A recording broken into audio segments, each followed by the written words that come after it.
Good afternoon and welcome to the Midday News on Space FM 109.9. I am Oloko Oluwatosin. The President Muhammadu Buhari-led federal government has remained silent over the arrest of Oduduwa Republic agitator Sunday Adeyemo, also known as Igboho. Igboho was widely reported to have been arrested in Cotonou, Benin Republic, by security operatives on the night of the 19th of July 2021. The freedom fighter was reportedly nabbed at Cardinal Bernardin International Airport in Cotonou while on his way to Germany. It was also reported that Igboho would be extradited to Nigeria on Tuesday, yet the Nigerian government has kept mum on the development. Igboho's arrest is coming barely 3 weeks after he was declared wanted by the Department of State Services (DSS) over the alleged stock of weapons discovered in his house. DSS operatives invaded his Ibadan residence and allegedly recovered weapons and charms. While Igboho escaped, some of his aides were arrested and others allegedly killed. The freedom fighter lately has been leading the agitation for the actualization of Oduduwa Republic. His push for agitation has seen him visit some states in the southeast, enlightening the Yorubas on the need for secession. Some Nigerians and groups have condemned the arrest of the agitator. Yoruba socio-political organization Afenifere had accused the Buhari-led government of double standard. Afenifere spokesman Jare Ajayi had claimed that the federal government's inability to go after bandits in the north while arresting agitators in the south is an indication of double standard. Also, popular activist Omoyele Sowore had claimed that Buhari was responsible for the arrest of Igboho. Sowore claimed that Buhari orchestrated the arrest of the freedom fighter. In a tweet, the activist insisted that self-determination was not a crime. He urged Nigerians to unite against Buhari's government for allegedly pampering bandits and terrorists. Similarly, Deji Adeyanju of Concerned Nigerian rebuked Buhari for arresting Igboho while failing to do same to bandits and terrorists in the north. The Independent National Electoral Commission (INEC) and the Nigerian Communications Commission (NCC) should work together to conduct credible elections in the country. This is according to the Speaker of the House of Representatives, Femi Gbajabiamila, who briefed reporters in Abuja on Tuesday.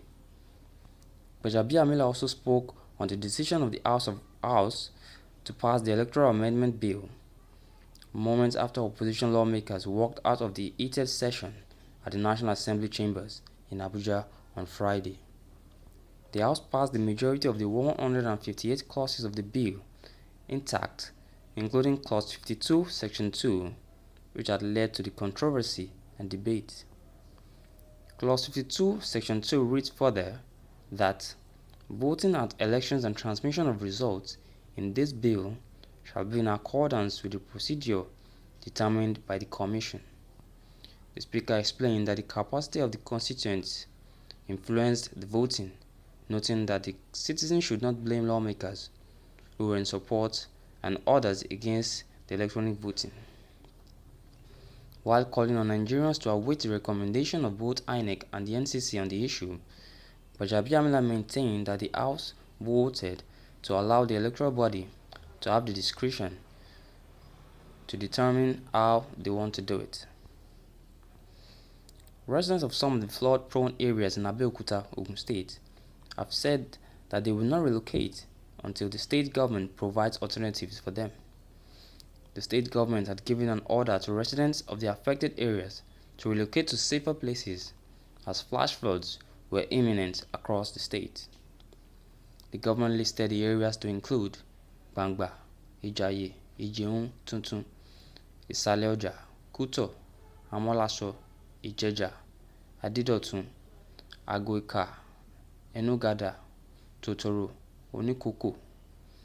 Others are Adigbe, Ofada, Magboro, Wawa, Areku in the Obafemi Owode local government area, Isheri, Akute, Alagbole in Ifo, LGA, and Obantoko, Arangaga River, Ewekuru, Ado Odo, Ota, Shagamu, Ijebu East, Ogun Waterside, and people living around the Owa River, or Owa River course, and Yemele River course in the Odeda local government area.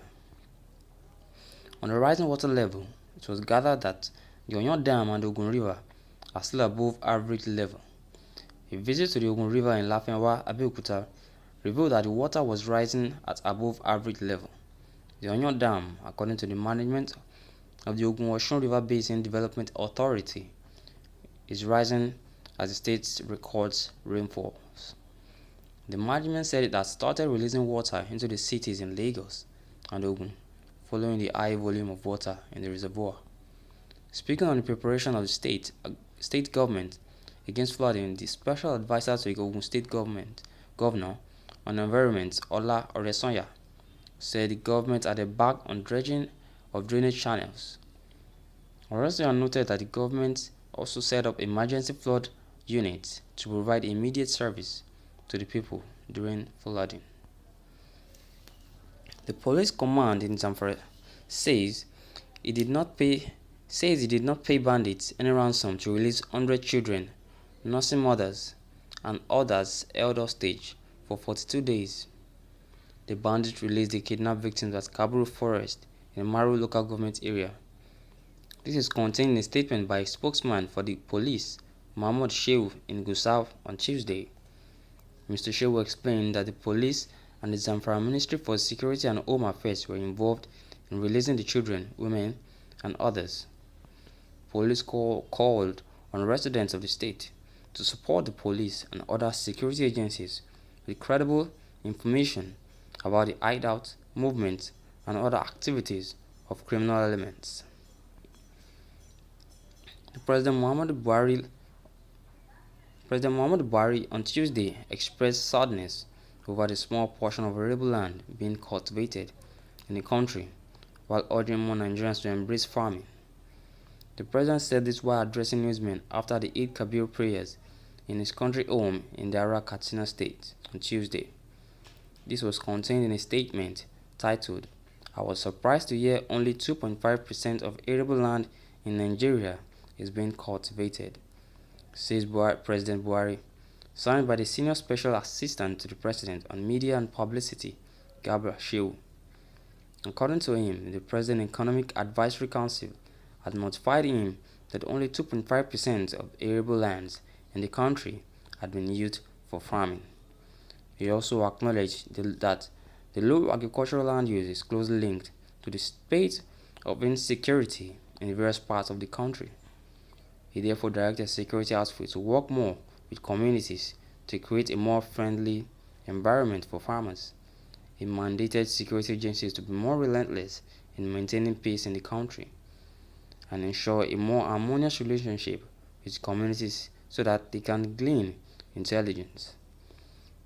Buhari noted that the security situation had improved considerably in the northeast and south-south, and efforts are ongoing to ensure the same in north-central and northwest. He assured Nigerians that more will be done to fish out those that had been troubling the peace of the nation and its citizens. And also at the prayer ground, the Emir of Dara, Farouk, called on citizens to be more supportive of the president so that he can actualize his vision of improving security and boosting the economy.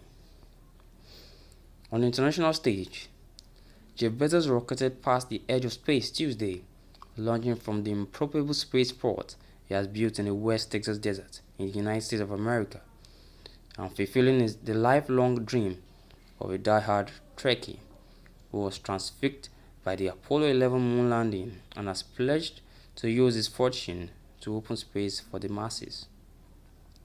The New Shepard rocket that Bezos' Blue Origin space venture has been developing for years carried one of the most unusual astronaut crews ever to depart Earth. In addition to Bezos on board the capsule were Bezos' brother, Mark, Wally Funk, an 82-year-old aviation pioneer, and Oliver Damon, an 18-year-old student from the Netherlands. who locked into the flight when the winner of an auction for the fourth seat had to postpone. That's the end of the midday news.